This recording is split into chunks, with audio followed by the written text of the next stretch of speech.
नमस्कार, बीएन परिवार में आप सभी का स्वागत है। आशा करते हैं आप सभी अच्छे होंगे।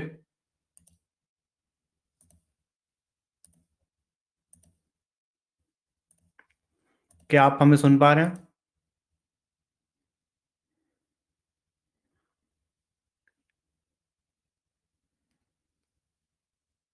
हेलो। आज की मार्केट की बात करते हैं। निफ्टी 50 निफ्टी 50 ओपन हुआ था 17,373 पे। उसके बाद हाई बनाया 17,379 का और लो है इनका 17,185 का। और जो क्लोजिंग हुई है वो ये 17,248 पे, जो कि प्रीवियस क्लोजिंग से 0.16% हाई था। मतलब निफ्टी ग्रीन पे क्लोज हुआ, बेशक कैंडल रेड बनेगी क्योंकि हाई ओपनिंग थी और क्लोजिंग लो हुई है। तो ये था आज का मार्केट ओवरव्यू। और उसके बाद जब अगले क्वेश्चन की बात करेंगे, जिसको पूछा था आलोक सिंह ने, how to identify chart patterns because it's become it becomes complicated when we see it on multiple time frame. पहली बात तो ये कि चार्ट पैटर्न्स पे ध्यान नहीं देना है, क्योंकि आप कुछ भी नाम रख सकते हैं किसी का भी। जरूरी नहीं है कि वो पैटर्न्स।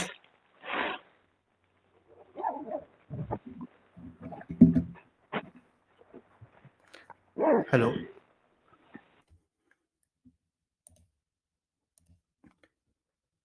तो हम कह रहे थे कि पहले तो ये चार्ट पैटर्न्स पे ज्यादा ध्यान नहीं देना है। जरूरी नहीं है कि जिन पैटर्न्स पे आप देख रहे हैं उनका कुछ नाम हो ही। ये तो टोटल साइकोलॉजी बेस्ड है।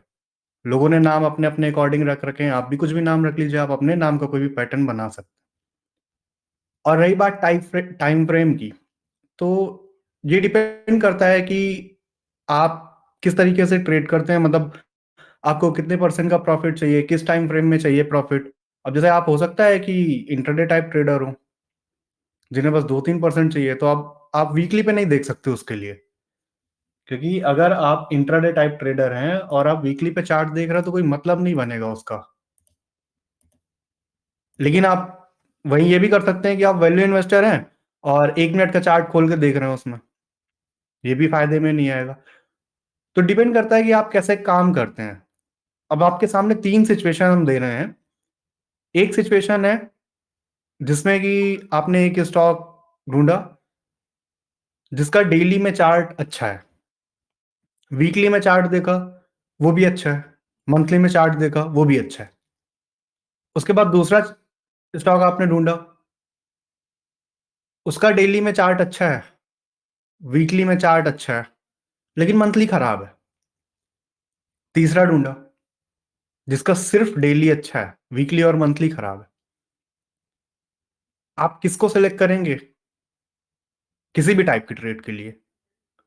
हो सकता है आपको कुछ दिन में प्रॉफिट चाहिए, हो सकता है आपको कुछ वीक में चाहिए, हो सकता है कुछ महीने में चाहिए। आप किसको सिलेक्ट करेंगे? ज्यादातर लोग हमारे हिसाब से पहली सिचुएशन को सिलेक्ट करेंगे जिसमें तीनों टाइप अच्छे हैं। क्योंकि किसी को नहीं पता है कि जो सेकंड और थर्ड सिचुएशन है, सेकंड सिचुएशन में मंथली का चार्ट खराब है, किसी को नहीं पता कि मंथली चार्ट कितने दिन में अच्छा होगा। थर्ड सिचुएशन जिसमें वीकली और मंथली खराब है, उन्हें भी नहीं पता कि कितने दिन लगेंगे वीकली सही होने में, मंथली सही होने में। हो सकता है ये 2 दिन में सही हो जाए, 4 दिन में सही हो जाए, 2 महीने लग जाएं, कुछ भी हो सकता है। तो ये डिपेंड करता है कि आप किस टाइम फ्रेम में देख रहे हैं, आपको कितना प्रॉफिट देखना है। और ये भी डिपेंड करता है कि जैसे आपने रिस्क लिया, स्टॉप लॉस लिया आपने 4% का, और आप प्रॉफिट देख रहे हैं मात्र 6% का, तो ये नहीं होना चाहिए ना। क्योंकि आपका रिस्क रिवार्ड एटलीस्ट 2 के रेशियो पे होना चाहिए। मतलब रिवार्ड आपका 2 गुना तो होना ही चाहिए जितना आप रिस्क ले रहे हैं। वरना इमेजिन की 50% ट्रेड में आपके स्टॉप लॉस हिट हो रहे हैं, आप तो गेम से ही बाहर हो जाएंगे थोड़ी देर बाद। आपको रिस्क रिवार्ड भी ध्यान रखना है, टाइम फ्रेम भी ध्यान रखना है, और डिपेंड करता है कि आप कितने परसेंट ये सब देख रहे हैं। सारी चीज देखनी है और पैटर्न पे ज्यादा फोकस नहीं रखना है। पैटर्न पे ज्यादा फोकस नहीं रखना है, आपको फोकस रखना है ट्रेडिंग साइकोलॉजी पे, कि सामने वाला कैसा सोच रहा होगा। अभी ये कैंडल रेड बनी है तो इसके आगे कौन सी कैंडल बनेगी, ये कैसे डिसाइड होगा? ज्यादातर लोग क्या सोच रहे हैं इसके बेसिस पे, उसी को कुछ लोग पैटर्न बोलते हैं, कुछ भी नाम दे सकते हैं आप, उस सेंस में होता है। और जैसे हम लोग सीएजीआर की बात करते हैं, कुछ लोग कुछ लोग क्या, ज्यादातर लोग यही सोचते हैं कि 15-20% सीएजीआर है आपका तो आप बहुत अच्छा कर रहे हैं। लेकिन हमारे हिसाब से क्या है कि आपको सोच रखनी पड़ेगी कि आपको 3 डिजिट का सीएजीआर चाहिए, क्योंकि अगर आप हाई सोचेंगे नहीं तो हाई कर नहीं पाएंगे। आपने 15-20% ही सोच रखा है, तो हो सकता है 15-20% भी नहीं पहुंचेंगे। कुछ लोग 60-70% सोचते हैं। वो आपके ऊपर डिपेंड करता है कि आप कितना सोच रहे हैं, लेकिन फिर भी जितना हाई एम रखेंगे उतना ज्यादा आप कर पाएंगे। 3 डिजिट में सीएजीआर होने के लिए आपको मंथली 6% के आसपास करना पड़ेगा। अब हो सकता है कि आपका एक महीना 10-12% चला जाए, अगला महीना रेड रहे, तो नेट नेट में 3 डिजिट के आसपास सीएजीआर होना चाहिए। अब सीएजीआर की बात कर रहे हैं 100%, मतलब 3 डिजिट है तो जाहिर सी बात 100+ होगा। लोगों को ये बहुत ही अजीब लग रहा होगा कि 100%+ सीएजीआर, ये पॉसिबल ही नहीं है। हम आपको यहाँ पे एक स्टोरी बताएंगे। ज्यादातर लोग क्रिकेट देखते ही होंगे क्योंकि भारत में क्रिकेट बहुत ही फेमस है। आपको याद है पहला पहला दोहरा शतक कब लगा था वनडे में? 1973 में वनडे स्टार्ट हुआ था। उसके बाद से 3,000 वनडे लग गए थे पहला दोहरा शतक लगने में, क्योंकि किसी को भरोसा ही नहीं था दोहरा शतक और वनडे में हो ही नहीं सकता। सब लोग यही सोचते थे, वैसे ही लोग मार्केट में सोचते हैं कि सीएजीआर का शतक कभी लग ही नहीं सकता। पहला दोहरा शतक लगाया सचिन ने 2010 में, 3,000 वनडे खेलने के बाद। मतलब सचिन ने नहीं खेले 3,000 वनडे, लोगों ने 3,000 वनडे खेले। उसके बाद सचिन ने सोचा कि हो सकता है कि मैं कर सकता हूँ, तो दोहरा शतक मार सकता हूँ, और उन्होंने मारा 2010 में। 3,000 वनडे लग गए उसके लिए। ऐसा ही मार्केट में लोग सोचते हैं कि हम 50-60% से खुश हैं। अगर आप 50-60% से खुश हैं तो बड़ा मुश्किल है कि आप 50-60% भी अचीव कर पाएंगे, क्योंकि जितना आप सोचते हैं उतना हमेशा अचीव नहीं होता। मतलब ज्यादातर टाइम तो उससे बहुत ही कम अचीव होता है। इसलिए आपको सोच अपनी बढ़ानी पड़ेगी। आपको सोचना पड़ेगा कि आप 3 डिजिट का सीएजीआर चाहते हैं। उसके लिए हमने बताया भी आपको मंथली बेसिस में कितना करना है, 6% या उससे थोड़ा सा ज्यादा। अब उसके आगे आप जितना कर सकें ये आपके ऊपर है, जितना ज्यादा करेंगे उतना अच्छा है। लेकिन 3 डिजिट में जाने के लिए कम से कम 6% के आसपास तो रहिए ही। आपको हमने बताया कि पहला दोहरा शतक कब लगा, 3,000 वनडे खेलने के बाद। अब हम बताएंगे दूसरा शतक कब लगा, दोहरा शतक। दूसरा दोहरा शतक लगा मात्र 200 वनडे के बाद। मात्र 200 वनडे खेलने के बाद दूसरा दोहरा शतक लगा। वो लगाया सहवाग ने, क्योंकि सहवाग ने देखा ना पहले कि सचिन लगा चुके हैं दोहरा शतक, और अभी हो चुका है एक बार, तो ये ऐसा असंभव सा नहीं है, हम कर सकते हैं इसको। और उन्होंने किया।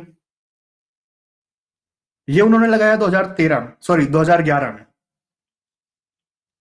सहवाग ने 2011 में दूसरा दोहरा शतक मारा।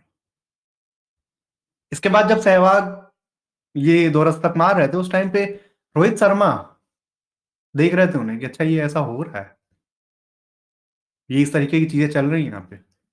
ठीक वैसे जैसे ही आपको आपके मेंटर ने मार्केट के बाद इंट्रोड्यूस किया है, तो आप देख रहे थे उस टाइम पे कि अच्छा हमारे मेंटर के अकाउंट में ऐसा हो रहा है, उनका सीएजीआर इतना चल रहा है, तो आपके दिमाग में वो ऐसा ही चल रहा होगा कि उन्होंने इतने परसेंट किया था, हम भी इतने परसेंट के आसपास कर लेंगे और ये बहुत ही अच्छा हो। सेम वैसे ही रोहित शर्मा उन्हें देख रहे थे। उसके बाद रोहित शर्मा ने 2013 में अपना पहला दोहरा शतक मारा। उनका पहला दोहरा शतक था नवंबर 2013 का। एक ऐसा काम जिसे बाकी दुनिया पहले सोचती थी संभव है, उसको 3 बार किया जा चुका था। पहला सचिन, दूसरा सहवाग और तीसरा रोहित शर्मा।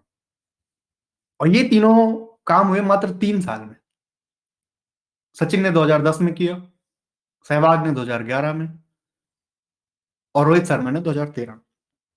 उसके बाद रोहित शर्मा ने फिर से दोहरा शतक मारा 2014 के नवंबर में। तो ऐसा आपको लग सकता है कि ये चीजें असंभव नहीं है, मार्केट में ट्रिपल डिजिट का सीएजीआर ला पाना बड़ा मुश्किल है, या असंभव है, हम नहीं कर सकते, ये कोई नहीं कर सकता है, ऐसा लोग बोलेंगे, आपको भी लग सकता है, लेकिन ये पॉसिबल है। इसके लिए मात्र आपको 6% हर महीने के हिसाब से करना होगा।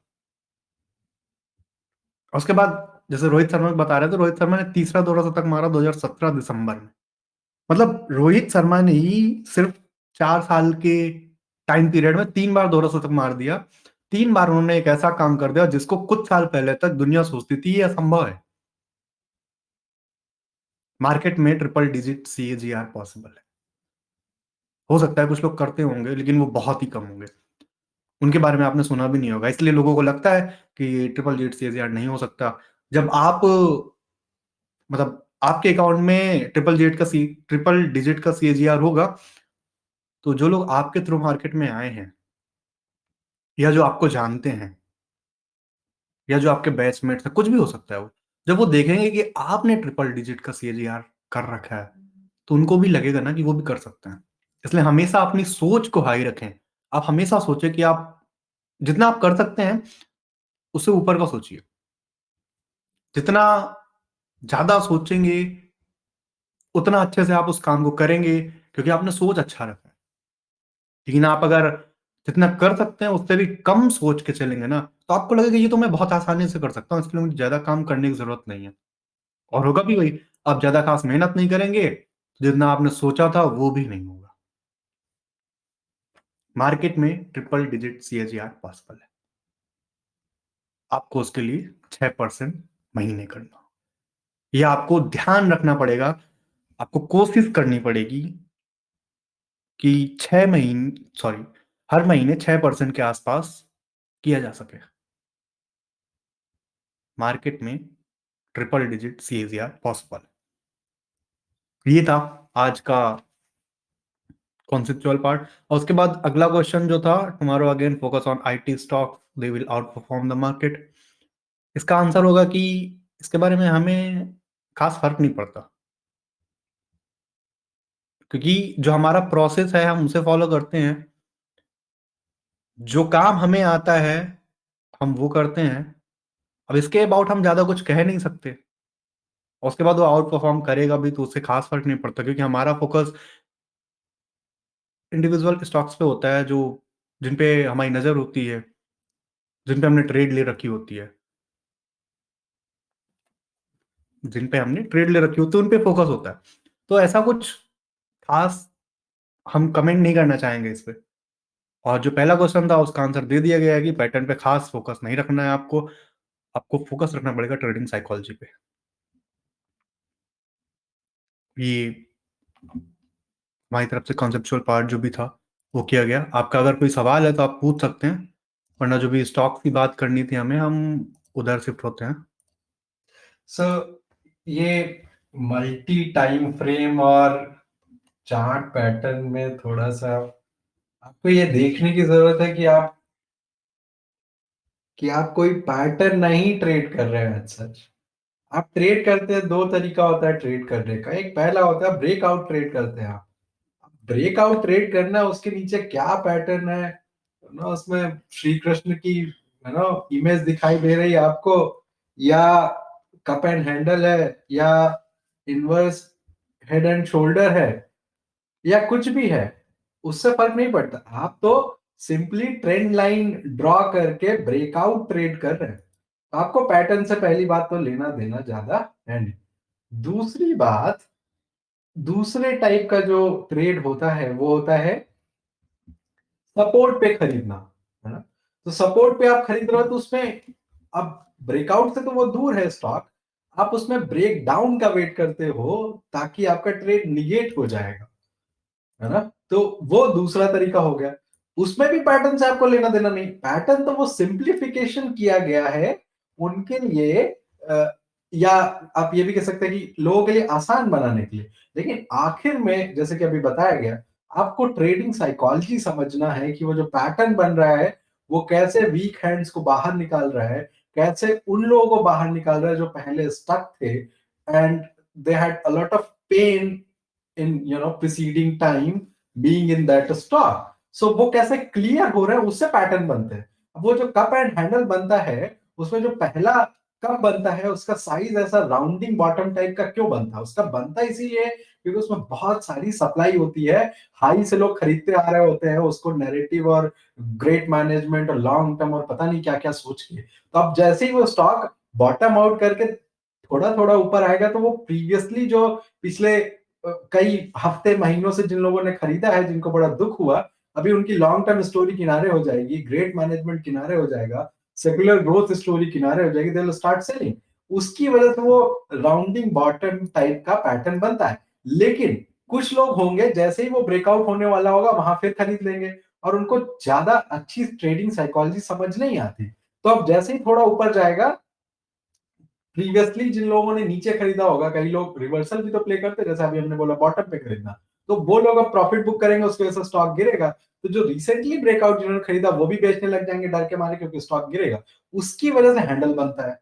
तो अब आपको ये समझना है, आपको कप एंड हैंडल खोजना और वो सब नहीं करना है, आपको बस एक कॉमन सेंस की अप्रोच लगाना है और खुद से समझना है कि कोई पैटर्न है, उसमें अल्टीमेटली यही हो रहा होता है कि supply is getting cleaned, weaker hands are getting replaced by the stronger hands, then only stock can reverse and come out of the slump. So the simple concept has to be applied each and every case. अच्छा, अब ये जो pattern है ये हर time frame में होता है।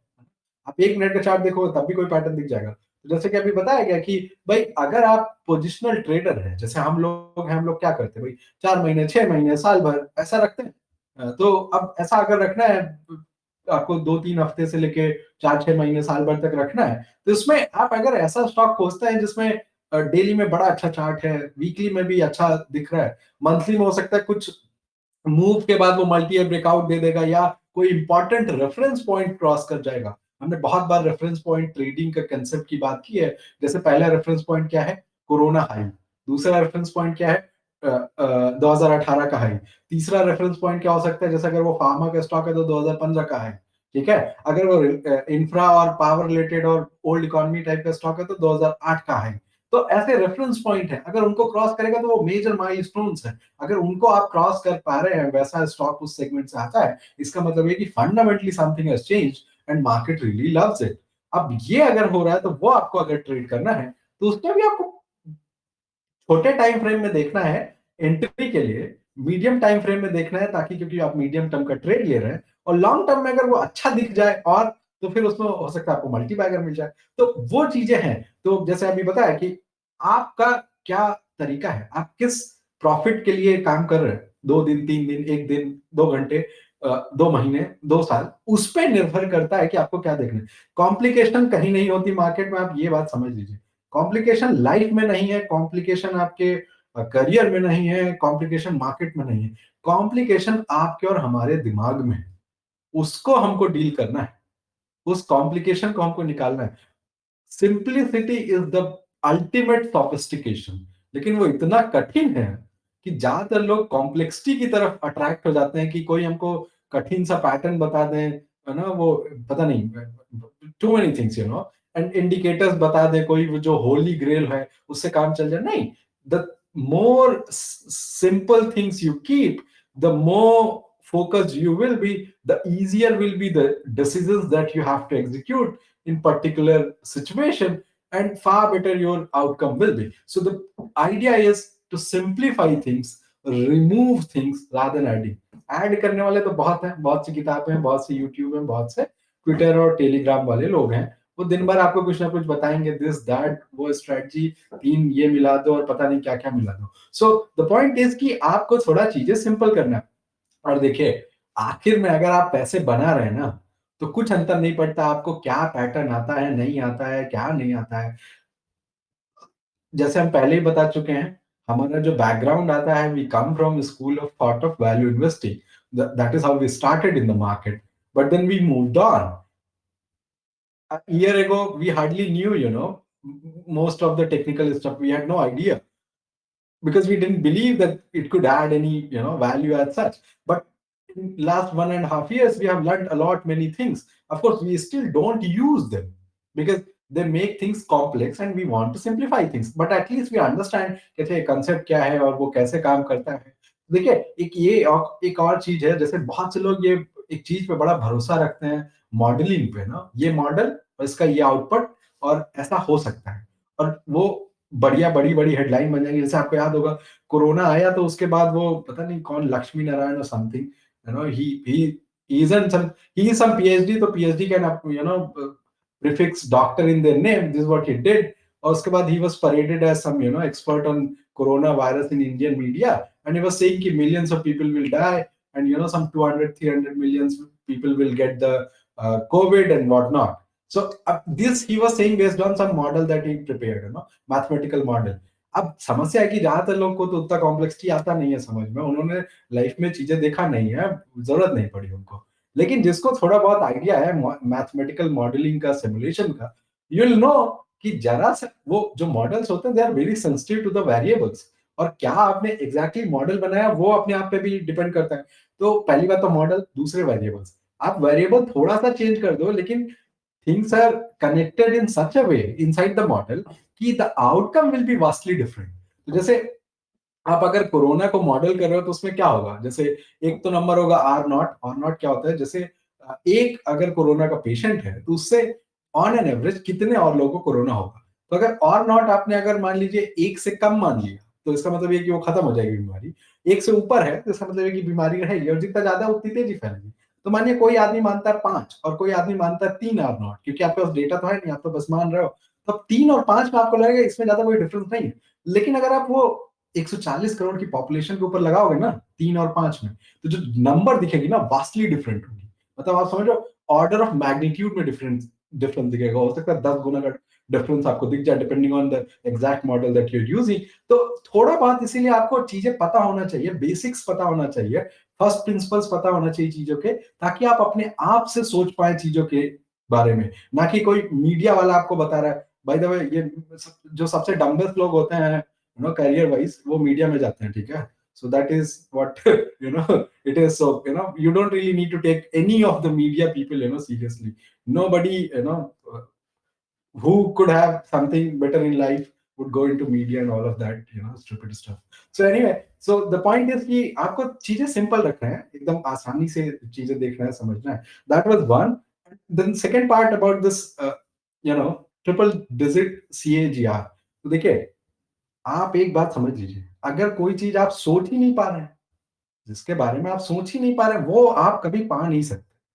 और अगर आप कभी पा भी जाते हैं तो इसका मतलब ये कि वो आप डिजर्व नहीं करते, तो वो तो बस चांस की बात है कि somehow you landed up with something.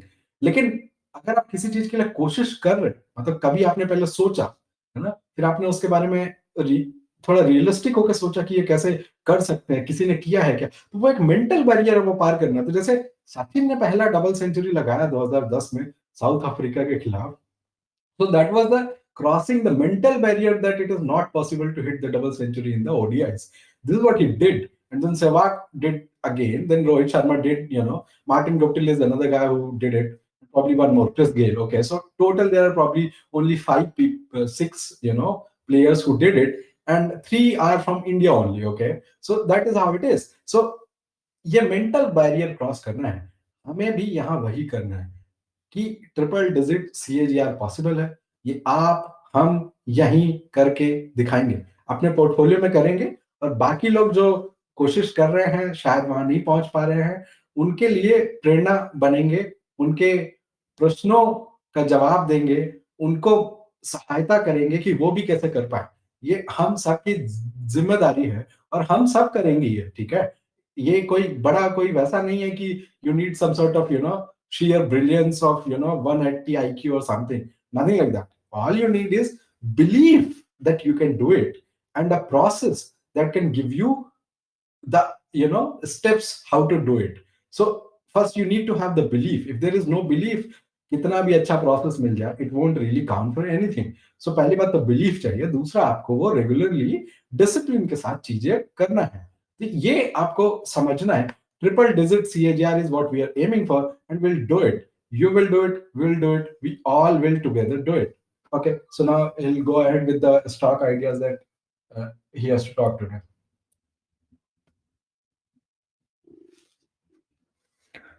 अब हम बात करते हैं आज के स्टॉक्स की जो हम देख रहे हैं कि अच्छे हैं। पहला स्टॉक है गिनी फिलामेंट। गिनी फिलामेंट नाम से ही समझ में आ रहा होगा कि कुछ तो स्पेशल है इसमें, कई बार बात हो चुकी है इस चीज की। ये भी टेक्सटाइल्स हैं। अब तक में शायद जितनी भी टेलीग्राम पे मीट्स हुई हैं उनमें सब में टेक्सटाइल का जिक्र जरूर हुआ है। आप अंदाजा लगा सकते हैं कि कितना ज्यादा हम लोग बुलिश हैं टेक्सटाइल पे। आज का जो स्टॉक ऑफ द वीक था वो भी टेक्सटाइल से था, गिनी फिलामेंट। मार्केट कैप इनकी 374 करोड़ है। करंट मार्केट प्राइस 43.6 रुपए है। इनका जो 52 वीक हाई था वो 45.3 है। मतलब ये लगभग 52 वीक हाई के पास में ही ट्रेड कर रहा है। और इनका 52 वीक लो जो है वो 17.2 है। इनका स्टॉक पी 7.70 है, book value 31.4, R O C 18.3, R O E 19 जो कि ठीक है। डेप्ट to equity 0.77, promoter holding 69.7, R O I C 12.4, pledged percentage 29.6 and free cash flow 95.8 crore. Free cash flow last 3 year का 157 करोड़। डेट है इनके पास 207 करोड़। सेल्स इनकी 919 करोड़ है। कंटीजेंट लाइबिलिटी 3.29 करोड़ है।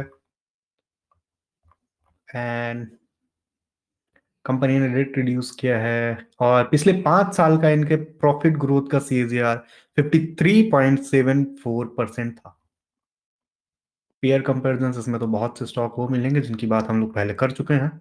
इनकी क्वार्टरली रिजल्ट्स की बात करें तो इनकी सेल्स सितंबर 2021 में 246 करोड़ है, जो कि 2018 से अब तक में ऐसा हुआ नहीं, ये पहली बार हो रहा है ऐसा। इसके पहले 2021 मार्च में हुआ था 239 करोड़।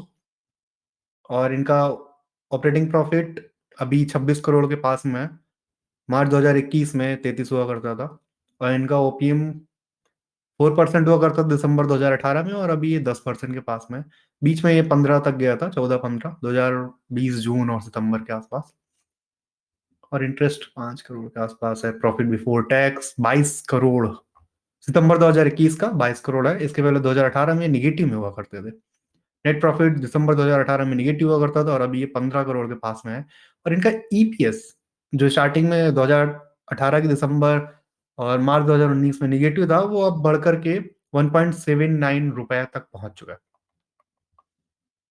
प्रॉफिट एंड लॉस इसमें ओपीएम इनका देखेंगे तो 2021 का ओपीएम 14% था और अभी इनका टीटीएम जो चल रहा है वो 13% पे है। और ईपीएस इनका जो है वो 2010 में 69 पैसे का हुआ करता था और फिर बीच में 2012 में -6 रुपये 18 पैसे पे पहुंचा था, जो कि अभी 2021 मार्च में 5 रुपये 22 पैसे का था। और टीटीएम इनका 6.66 रुपए है। डिविडेंड ये देते नहीं है। प्राइस सीएजीआर की बात करें तो 10 साल का सीएजीआर इनका 24% है, 5 साल का 16%, 3 साल का 39% और पिछले 1 साल का 104% है। रिटर्न ऑन इक्विटी 10 साल में 6%, 5 साल में 6%, 3 साल में 7% और पिछले 1 साल में 19% है। और बाकी ठीक है। बैलेंस शीट की बात करें तो इनकी शेयर कैपिटल 2010 में 78 करोड़ थी, जो कि 2016 तक कांस्टेंट थी। उसके बाद ये घटी 71 करोड़ हो गई 2017 में, और 2020 तक 71 करोड़ थी। उसके बाद अभी 2021 में मार्च में 79 करोड़ थी और सितंबर 2021 में 86 करोड़ पे है। टोटल लाइबिलिटीज इनके पास अभी के टाइम पे 592 करोड़ है। टोटल असेट भी इनका 592 करोड़ है। कैश फ्लो की बात करें तो ऑपरेटिंग एक्टिविटी से कैश जो आता है वो मार्च 2021 में 114 करोड़ था और नेट कैश फ्लो इनका जीरो था, निगेटिव में, कोई बात नहीं, जीरो था। और इनके रेशियोज की बात करें, डेटर डेज अभी 49 दिन का है और inventory days 149 days, days payable 29 और कैश कन्वर्जन साइकिल जो है इनकी वो 169 डेज की है। आरओसी 18% पे है। वर्किंग कैपिटल डेज 113 दिन के।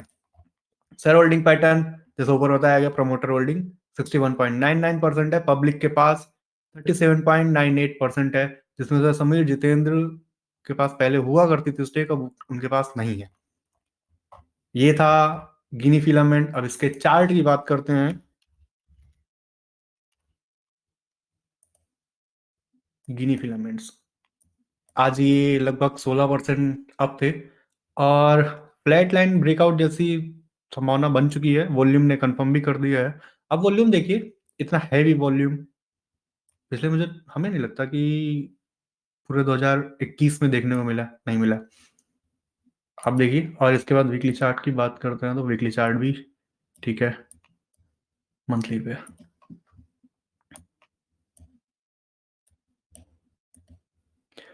मंथली चार्ट 2017 पे इन्होंने लास्ट पीक किया था, 1 जून 2017 को। उस टाइम पे स्टॉक प्राइस था 62 रुपए पे। उसके बाद फिर ये नीचे आए, और नीचे आते हुए मार्च 2020 कोविड के टाइम पे इन्होंने लो बनाया। वो लो था 6 रुपए 10 पैसे का। उसके बाद से फिर रिवर्सल हुआ, और रिवर्सल के बाद ये वन वे टाइप जर्नी बोल सकते हैं आप इसे, क्योंकि बीच में कुछ रेड कैंडल्स हैं, कुछ महीने लाल हैं, ज्यादातर हरे हैं, और अभी ये वापस से 43.6 रुपए पे ट्रेड कर रहे हैं। प्राइस एक्शन वाइज अच्छे हैं, और फ्लैट लाइन ब्रेकआउट जिसे बताया गया है पीछे। तो ये था गिनी फिलामेंट। अगले स्टॉक की बात करेंगे, वो है मैक्स हेल्थ।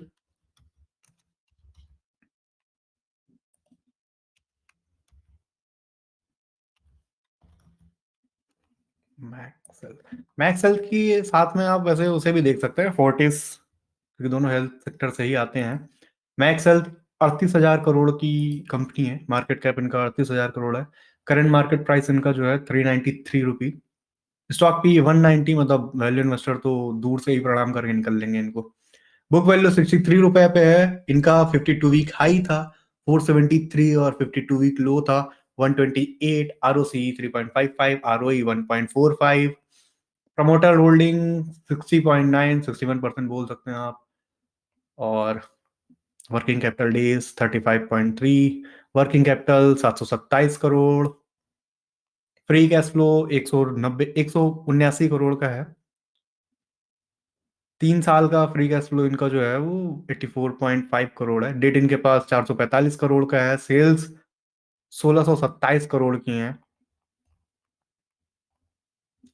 और इनका जो प्रॉफिट ग्रोथ का सीजीआर था पिछले 5 साल का, वो 34.77% था। और इनके डेटर डेज पहले हुआ करते थे 243 दिन, जो कि अभी 108 दिन के पास पहुंच चुके हैं। इनकी सेल्स की बात करें तो सितंबर 2019 में इनकी सेल्स हुआ करती थी 18 करोड़। उसके बाद ये बढ़ी, और सितंबर 2020 में 282 करोड़ पे पहुंची थी।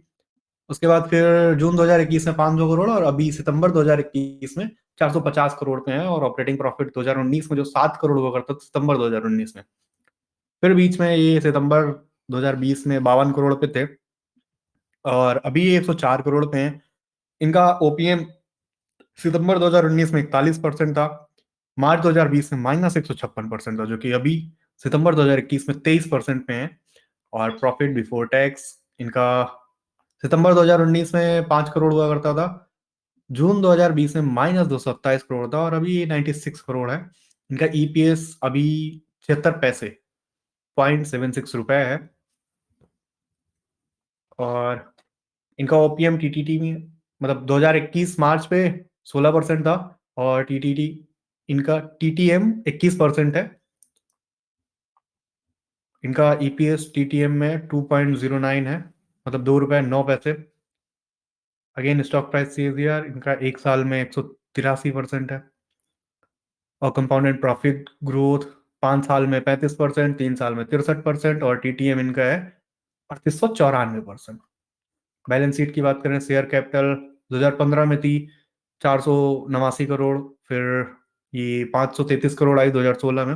2017 से कांस्टेंट थी, 2020 तक 537 करोड़, और 2021 मार्च में 966 करोड़, और सितंबर 2021 में भी 966 करोड़ ही है। टोटल लाइबिलिटीज इनके पास 2015 मार्च में थी 1449 करोड़, जो कि मार्च 2016 में हो गई 1740 करोड़, और अभी के टाइम पे मतलब सितंबर 2021 में 7,333 करोड़ पे हैं। टोटल एसेट भी इनकी सितंबर 2021 में 7,333 करोड़ ही है।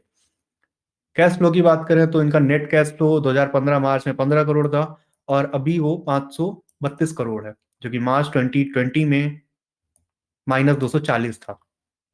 डेटर डेज इनके 2015 में 67 डे की साइकिल हुआ करती थी, जो कि अभी 109 दिन की है। और इनकी कैश कन्वर्जन साइकिल, जो कि -85 डे की हुआ करती थी, वो मार्च 2020 में 517 दिन की साइकिल बन गई थी, जो कि मार्च 2021 में -155 दिन की साइकिल हो गई है। और आरओसी इनका 4% है। शेयर होल्डिंग पैटर्न की बात करें तो जून 2020 में प्रमोटर्स के पास 82.24% स्टेक थी, जिसको सितंबर 2020 में प्रमोटर्स ने कम किया और 75.25% स्टेक हो गई। और अभी करंट टाइम में इनके पास, प्रमोटर के पास स्टेक 60.91% है। और प्रमोटर्स में So this was about the Guinea Filament and Max Healthcare. Guinea Filament, as he said, is textile stock and it should do well. You don't need to, get too complex about anything. You just look at the theme and look at the chart and see basics like how much free float is there, what is the total market cap, and so on and so forth. Probably, if you could judge, then you should try to judge what may lie ahead in next 2 quarters in terms of the numbers, how the sales will pan out, and what could be the profitability. Will it increase?